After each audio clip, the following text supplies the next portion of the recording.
Assalomu alaykum qarindoshlar, qanday ahvolinglar, yaxshimi? Men Mehmetcan Qurban'dan hammalarga o'tliq salom. Oldinqi qatim shu ئاشقازان ئاستى bezini maxsus tema qilib so'zlamabman deb o'yladim. Men tema qilgan chog'da shu temasi ko'z chaliqsa ko'rilish ko'rdan qarindoshlar bo'ldi, ammo shu ئاشقازان ئاستى bezining muhimligini so'zlagandim. O'sha qo'y go'shining paydilik tەرەپلىرى degan videomda. Shunga bu ئاشقازان ئاستى bezini yana bir qatim qisqa bir tushuntirib o'tib, undan keyin bugun shuni so'zlay, undan keyin oxirida shu badanimizdagi ajoyiblar deganni so'zlab o'tay deb o'yladim.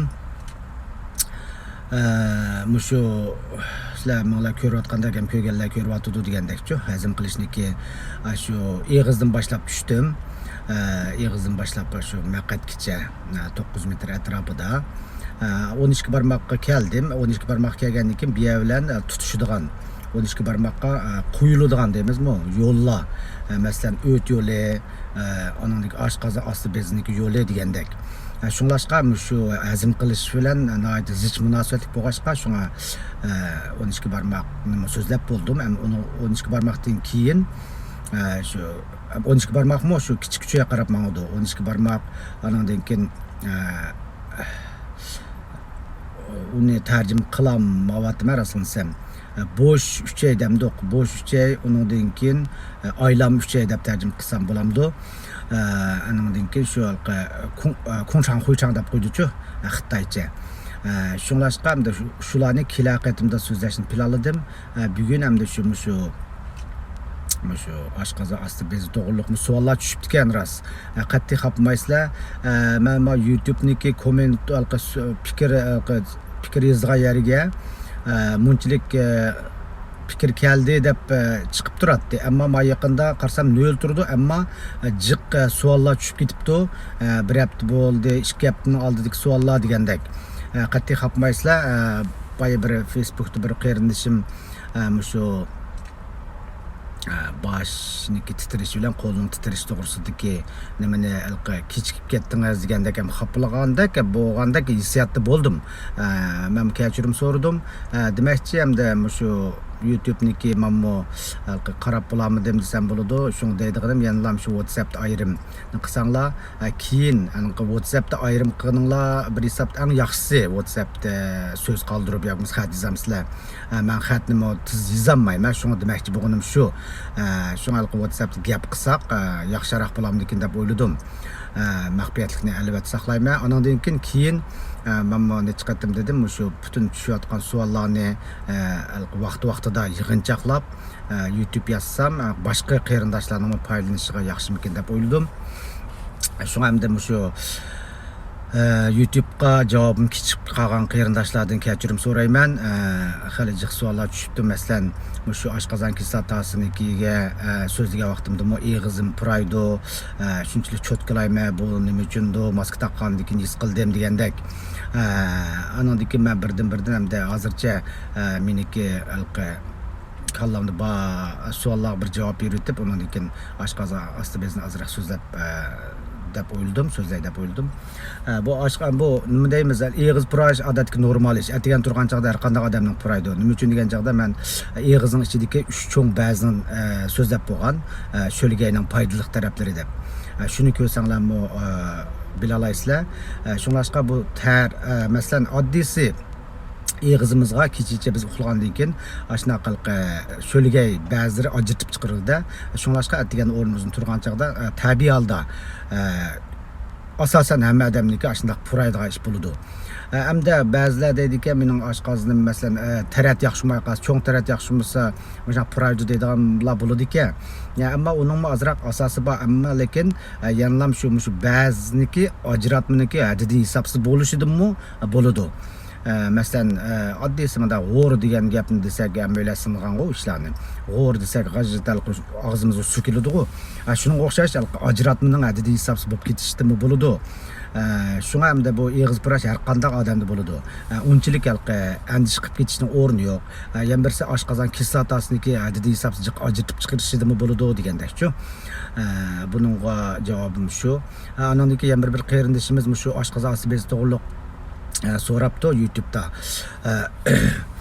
Nima uchun qardab ketadi deb mal qo'yning paydilik tarafi, qo'y go'shtining paydilik tarafi deganda o'tirliq tilam so'zlabmanda, shunga uni ko'rmagan bo'lishi mumkin bu qarindishim. Shuni ko'rib baqsangizmi, shu oshqozon osti beziniki nima uchun qardab ketganligini amaliy misollar orqali so'zladim. Hamda buningdan bir so'zilsam, bu hamda oshqozon nima osti bezining qardab ketishi oddiy misolga olsam, oshqozonga yemak-ichmak jiq kirgandan keyin suyuqlik qo'lamdi, yemak-ichmak qo'lamdi. Besim bilan albatta bir oshqozon ostida oshqozon osti bezi bor. Mana bosgandan keyin bir tumurni, masalan oddiysi misol qilsak, mush tumurni ching besib olsak, qon aylanish bo'lmaydi degan gap. Qon aylanish bo'lmagandan keyin oksigen bormidi degan gap, shuning bilan qardab ketadi. Sizlar ko'rdinglar, diabet kasalniki put barmoqlari, barmoqlar bo'libmi qardab ketgan kasallarni ayni vaqtida biz diabet kasalniki, diabet kasali ichki kasal kiradi. Ammo biz tashqi kasalniki doktorlar berib dori almashtirdik. Bir ayolning putini hemen shunchalik uzun mazgil dori almashtirgan, putining barmoqlari qop-qorib ketgan. Onun qarıket degan gap sezim yo'q, hech o'ldi degan gap hisobda. Shunglashqa bu qarindishim hamda xato tushunib oldimi, oshqozon osti bezini evassa debdi. Buni evassa odam yashamaydi. Aldigan ish yo'q, ammo anglab baxmagan bo'lishi mumkin. Men u jihatda bir boshqadan iznib baxsam bo'ladi. Oshqozon osti bezi hamda amal ba demakchi, ya'ni shu tomoqni jiq yeyishdan oshqozonniki ig'irligidan oshqozon osti bezini besib ashuna holat keladi. Anandiki yana bir qarindishim, men shu o'ng tarafimni besib uzoq yotolmayman degan fikrlarni debdi. Bizniki payg'ambarimizmi o'ng tarafni besib yetinglar degan namöyle anladık burun tatib. Nima uchun degan sol taraf yurak bor, sol tarafni bosqanniki yurakka besim bo'ldi deb. Uning ilmiy asosi bor albatta. O'ng tarafga niqsaq, oshqozonmi o'ng tarafga menda mayl bo'lib, 12 oshqozonniki narsa 12 barmoq tushidi. Shunlashqa yinnik uxlaysiz degan gap. Ammo uxlab bo'lgandan keyin siz qanday holat bo'lishingizni har qanday odam bilolmaydi. Uyqu o'limning do'sti deb qo'ymizku. Bir hisob uyquga ketdik degan gap, biz sezmaymiz. Sol tarafni bosamizmi, o'ng tarafni bosamizmi degandakchi. Shunlashqa u jihatlarda bak esil olmasak bo'ldi demakchi-ku. Boshda yotgan vaqtida o'ng tarafni besib yetib, undan keyin qog'inini ixtiyor. U biz kontrolligimizda emas. Shunlashqa o'ng tarafni besib yetib, undan keyingisi uxlab bo'lgandan keyingisini Xudoyim topshirsanlar bo'ldi desak bo'ladi. Endi shu oshqozon osti bezinikini oldinqatimi shu videoyimda obdan tushundirdim, resimlarni chiqarib. Bugun misal aldirashib qoldim, shu hamda resimlarni chiqarmay oddiyg'inalarni so'zlay deb o'yladim. Shu diabet kasali bilan noitim oshqozon osti bezi shu insulin ajratib chiqaradi-da. Shunlashqa ko'p odamlar shu tatliq narsa yesam diabet kasali bo'ldi deydigan, noit cho'ng xatolik bu. Tomoqni jiq yegandilam, ichimlikni jiq ichgandan keyin oshqozon ig'irlab ketgandan keyin bo'ladi. Bosqandan keyin albatta böyle uni image qila olamiz. Bosqandan keyin bu oshqozon osti bezini diabet ajratib, insulin ajratib chiqarishga ta'sir qiladi. Shunga tamponligi buzildi degan gap. Shunga yo'llarni to'sib olgandan keyin shunga sirtdan insulin urgan gap degan gap. Mundaq tushunsak, meningcha bo'ladi. Yaxshi deb o'yladim, hamda o'zim tushundir oldim, o'qidim. Bu to'g'riliq jiq savollar tushibdi-ki.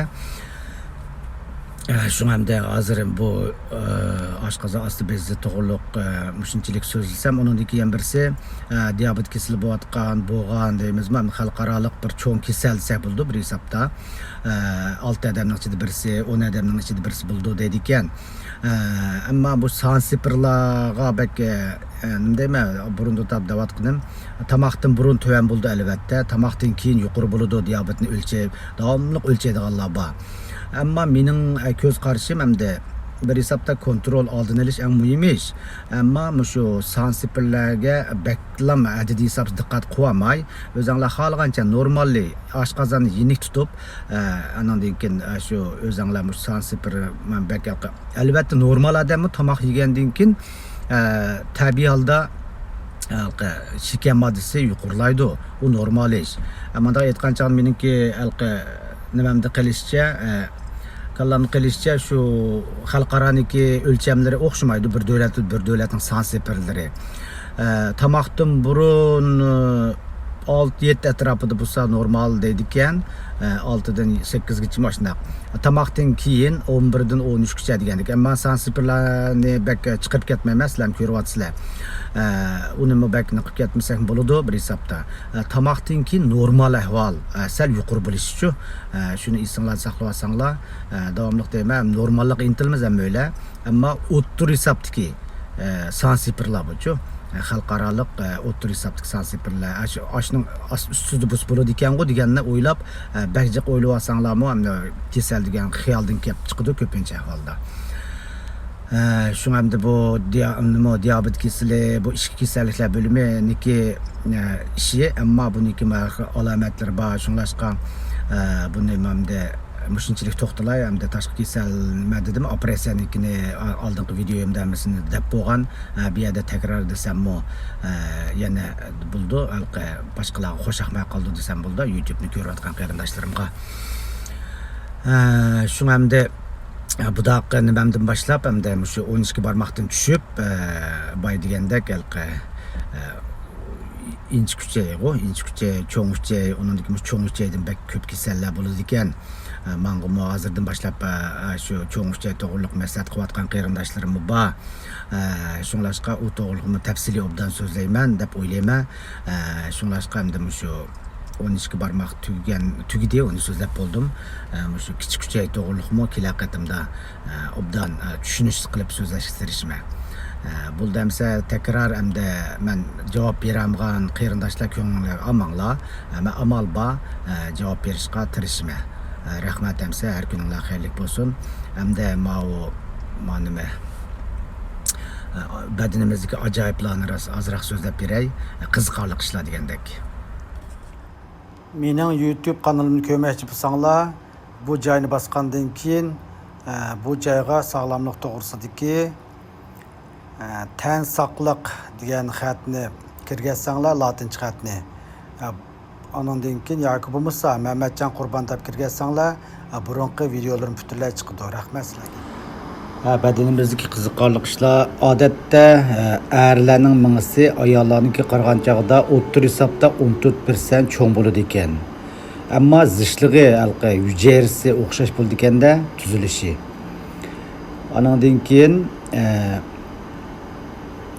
1.6% odam boshqalarniki og'irligini his qila oladi ekan. Masalan, biraylarniki bir so'ngaklar ushtilib ketsa, qarshi taraf uni qarab bir xil ichimiz bir xil serilgandek bo'ldi, ammo ba'zilarning o'xshash og'riydigan ahvollar bo'ldi ekan. Bu hamda shu odamniki iqtidori qarab mangadi ekan deydi ekan.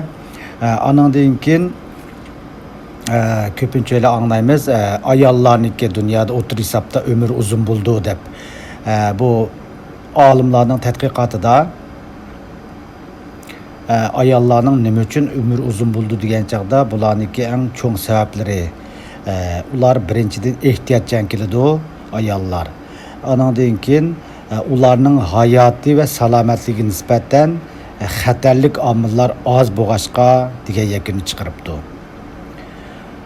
Andan keyin ko'pincha böbrek almashtirish operatsiyalari degan ko'p angladik. Bu böbrek almashtirishda böbrekni masalan bir tal böbrekni elib boshqa böbrek almashtirgan vaqtida u bir tal böbrekni olmay shupit qo'yib qo'yib, yana bir böbrekni saldi ekan. Demakchi, marisimni ko'rgandek 3 tal böbrek turdi ekanda, ammo bir tal böbrekniki funksiyasi yo'q bo'ldi ekan, ammo yangi böbrekning funksiyasi bo'lib mengaverdi ekan. Andan keyin yana bir qiziqarli ish bizniki shu so'z bilan ifodalamaydigan ishimiz 55% atrofida, masalan harakat orqali degandekchi 55% atrofida so'zsiz biz o'zimizniki badanimizniki har xil nimalar orqali ifodalaydi ekanmiz degan gap. Andan keyin oxirida tuyuqsiz tomoqni ko'p yeydigan bo'lib ketish yoki misol tuyuqsiz ishti yo'q bo'lib ketish uzoq mazgil. Buning birdan bir sababi ro'y besim ekanda. ro'y besimda bo'lib, asosiy sababi anandaki shu hormonniki, badandagi hormonniki tamponsizligidan kelib chiqish ehtimoli nihoyat yuqori ekan. Yuqori bo'ladi ekan. Oxirida undan keyin shu o'zimniki shu WhatsApp nomerimni yana bir qatam chaplab qo'yma, bo'lsa WhatsAppda savollarni, taklif fikrlarni bersanlar bo'ldi. Bo'lsa a'zo bo'linglar, bo'lsa tarqitib qo'yishinglar umid qilaman. Rahmat ko'pdan ko'p.